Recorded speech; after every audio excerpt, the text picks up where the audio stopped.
பல்வேறு இடர்களை கடந்து அத்திக்கடவு அவிநாசி திட்டத்தை நிறைவேற்றியிருக்கிறோம். கோவையில் ஐடி பார்க், செம்மொழி பூங்கா, ஜிடி நாயுடு மேம்பாலம், அவிநாசி சாலை மேம்பாலம், விசைத்தறிக்கு 100 யூனிட் இலவச மின்சாரம், விசைத்தறி மற்றும் சிறு தொழில்களுக்கு மின்கட்டணம் குறைப்பு, விசைத்தறியை நவீனப்படுத்த நிதி ஒதுக்கீடு, சாலை இல்லாத கோயில்களுக்கு சாலை வசதிகள். இது மட்டுமில்லாம தந்தை பெரியார் பெயரில் மாபெரும் நூலகம் அமையவிருக்கு.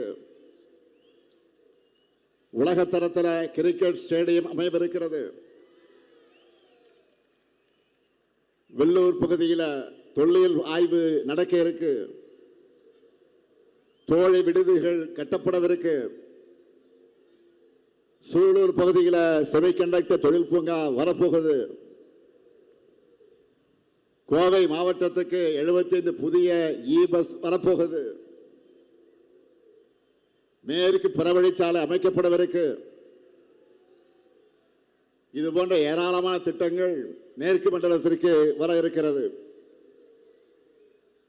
எனவே தொழில் முனைவோர் அதிகமாக இருக்க இந்த மேற்கு மண்டலம் வளர்ச்சியை தான் விரும்பும் என்பதை நாம் நிரூபிக்கிறோம்.